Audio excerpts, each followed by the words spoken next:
Welcome to Love's Tender Flame, Tales of Romance. I'm Mordell, inviting you to pull up a cozy chair, pour a cup of tea, and enjoy our new book for this season, The Auction Block by Rex Beach. Chapter 1.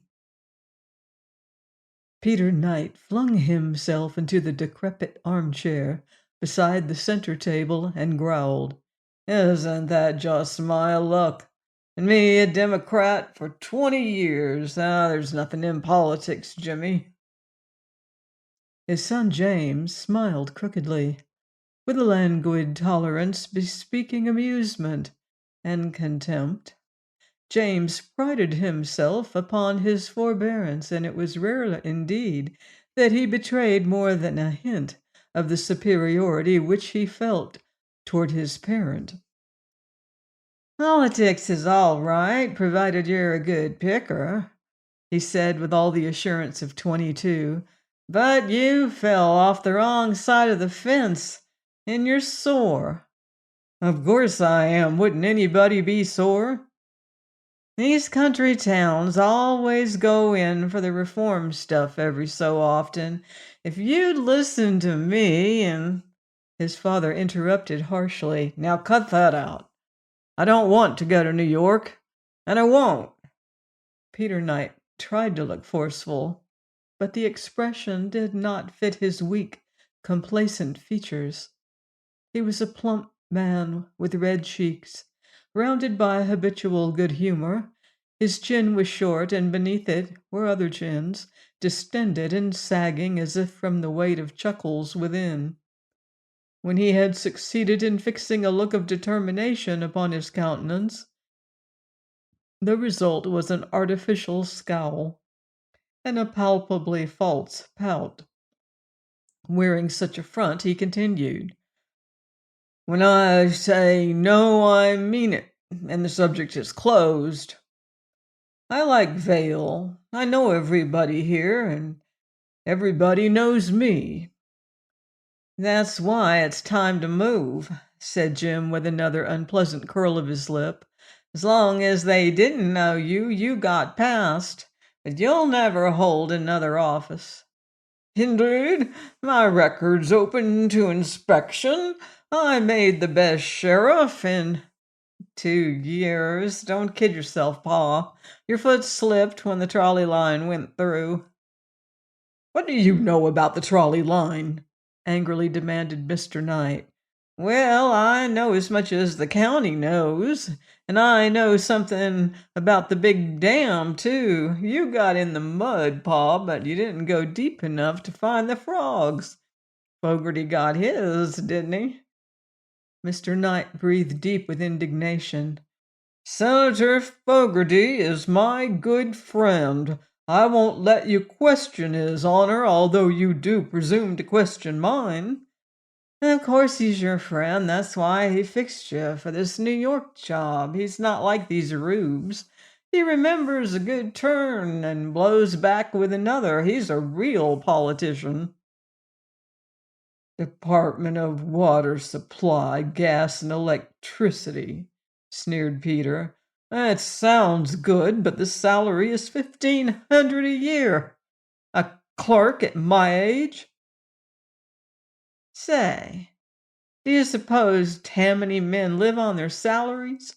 Jimmy inquired. "Wake up. This is your chance to horn into the real herd. In New York, politics is a vocation. Up here, it's a vacation. Everybody tries it once, like music lessons. If you'd been hooked up with Tammany instead of the state machine, you'd have been taken care of."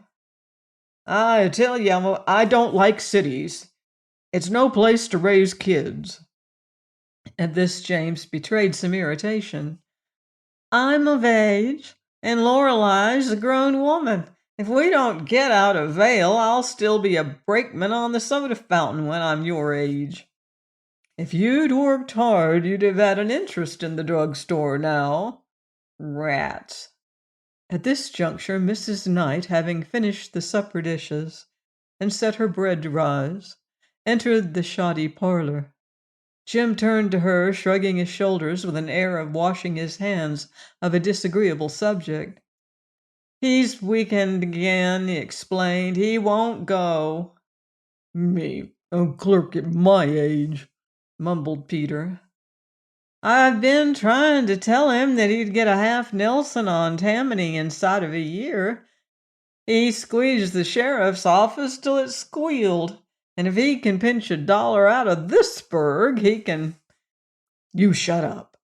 I don't like your way of saying things," snarled Mr. Knight. His wife spoke for the first time, with brief conclusiveness. "I wrote and thanked Senator Fogarty for his offer and told him you'd accept." You what?" Peter was dumbfounded. "Yes." Mrs. Knight seemed oblivious of his wrath. "We're going to make a change." Mrs. Knight was a large woman, well advanced beyond that indefinite turning point of middle age. In her unattractive face was none of the easy good nature so unmistakably stamped upon her husband's. Peter Jay was inherently optimistic. His head was forever hidden in a roseate aura of hopefulness and expectation. Under easy living, he had grayed and fattened. His eyes were small and colorless, his cheeks full and veined with tiny sprays of purple, his hands soft and limber. What had once been a measure of good looks was hidden now behind a flabby, indefinite mediocrity which an unusual carefulness in dress could not disguise. He was big-hearted in little things. In big things, he was small. He told an excellent story, but never imagined one, and his laugh was hearty, though insincere. Men who knew him well laughed with him, but did not endorse his notes. His wife was of a totally different stamp, showing evidence of unusual force. Her thin lips, her clean-cut nose betokened purpose. A pair of alert, unpleasant eyes spoke of a mental activity that was entirely lacking in her mate, and she was generally recognized as the source of what little prominence he had attained. "Yes, we're going to make a change," she repeated. "I'm glad, too, for I'm tired of housework." "You don't have to do your own work. There's Lorelei to help." "You know I wouldn't let her do it." "Afraid it would spoil our hands, eh?" Mr. Knight snorted disdainfully. "What are hands made for, anyhow? Honest work never hurt mine." Jim stirred and smiled, and the retort upon his lips was only too obvious. "She's too pretty," said the mother. "You don't realize it, none of us do, but she's beautiful. Where she gets her good looks from, I don't know." "What's the difference? It won't hurt her to wash dishes. She wouldn't have to keep it up forever anyhow. She can have any fellow in the county." "Yes, and she'll marry sure if we stay here." Knight's colorless eyes opened. "Then what are you talking about going away to a strange place for? It ain't every girl that can have her pick." Mrs. Knight began slowly, musingly. "You need some plain talk, Peter. I don't often tell you just what I think, but I'm going to now. You're past 50. You've spent 20 years puttering around at politics, with business as a side issue, and what have you got to show for it?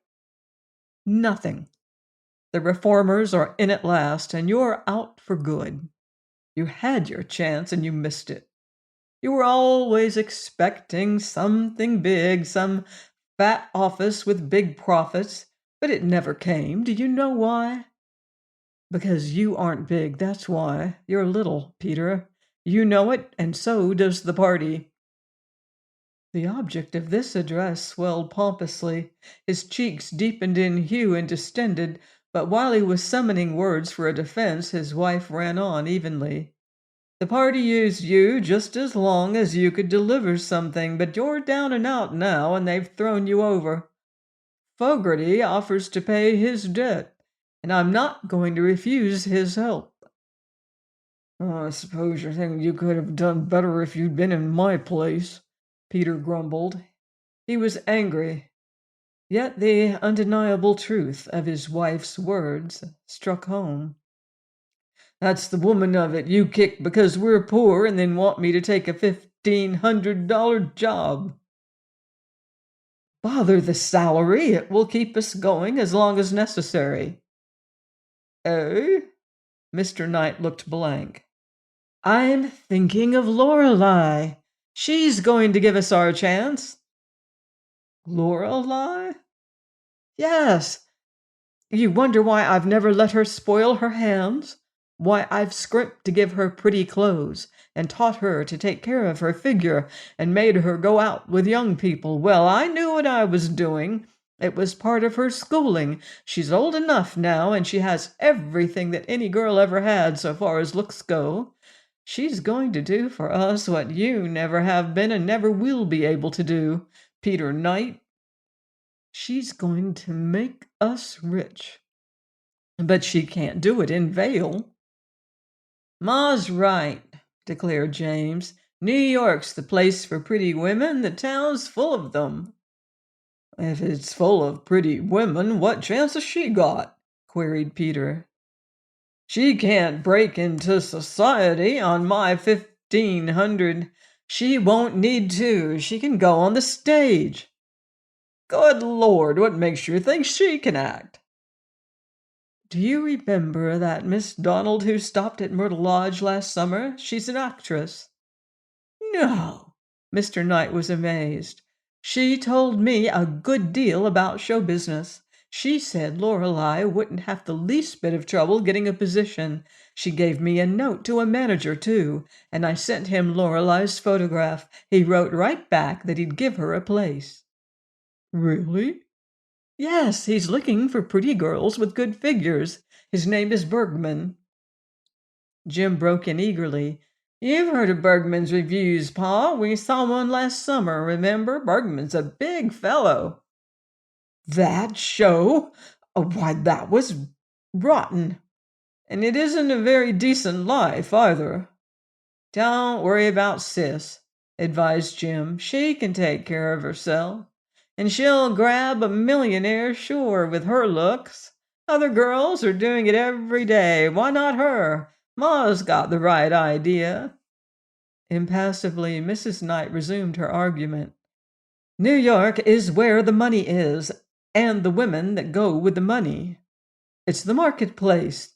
The stage advertises a pretty girl and gives her the chance to meet rich men. Here in Vale, there's nobody with money, and besides, people know us. The Stevens girls have been nasty to Lorelei all winter, and she's never invited to the golf club dances any more. At this intelligence, Mr. Knight burst forth indignantly. Well, they're putting on a lot of airs since the interurban went through, but Ben Stevens forgets who helped him get the franchise. I could tell a lot of things. Bergman right, continued Mrs. Knight, that Lorelei wouldn't have to go on the road at all if she didn't care to. The real pretty showgirls stay right in New York. Jim added another word. She's the best asset we've got, Pa, and if we all work together, we'll land her in the money sure. Peter Knight pinched his full red lips into a pucker and stared speculatively at his wife. It was not often that she openly showed her hand to him. It seems like an awful long chance, he said. Not so long, perhaps, as you think, his wife assured him. Anyhow, it's our only chance, and we're not popular in Vale. Have you talked to her about it? A little. She'll do anything we ask. She's a good girl that way. The three were still buried in discussion when Lorelei appeared at the door. I'm going over to Mabel's. She paused a moment to say, "I'll be back early, Mother." In Peter Knight's eyes, as he gazed at his daughter, there was something akin to shame. But Jim evinced only a hard, calculating appraisal.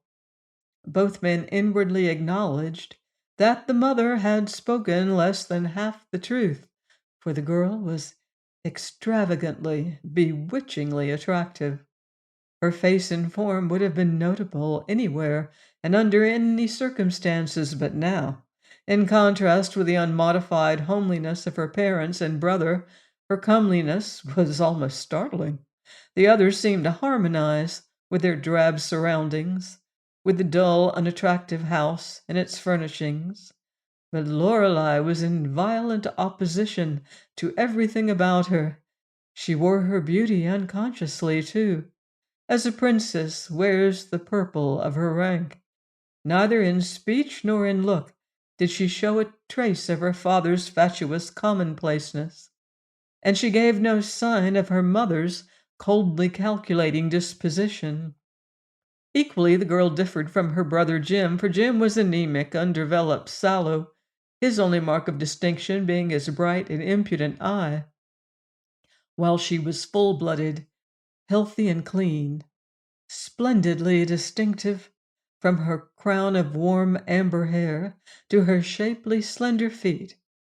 It seemed that all the hopes, all the aspirations, all the longings of bygone generations of knights had flowered in her.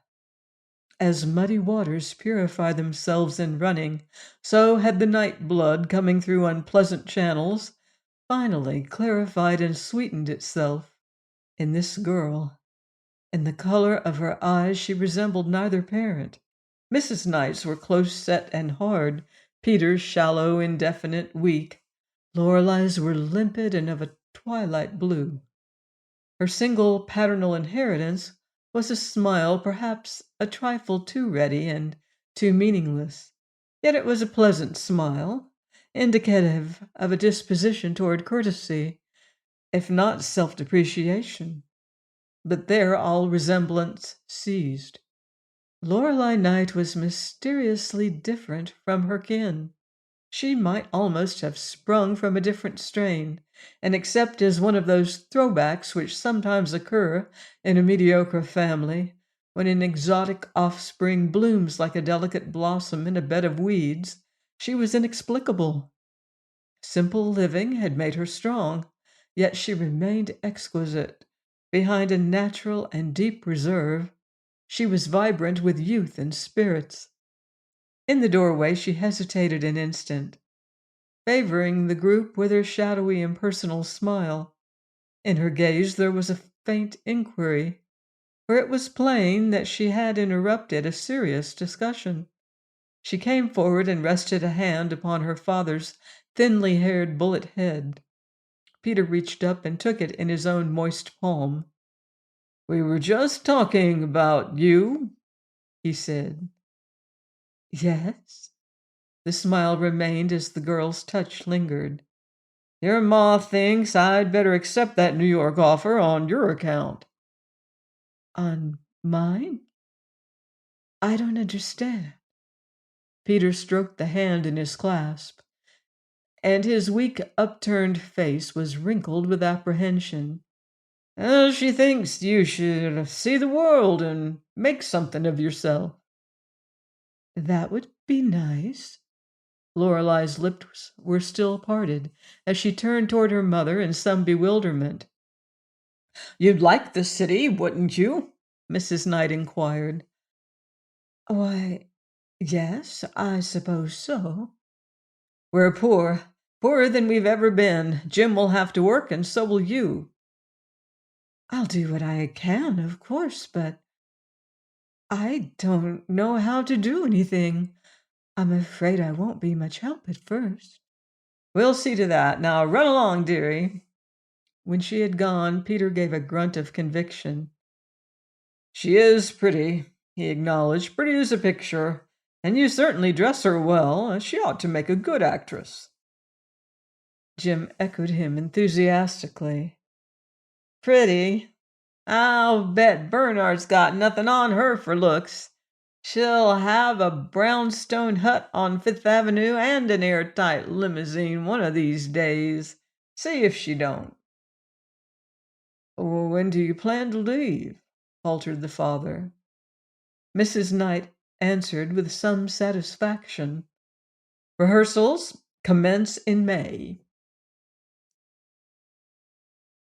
Join me next time, here on Love's Tender Flame, for another romantic chapter of The Auction Block by Rex Speech. Until then, love deeply and live beautifully.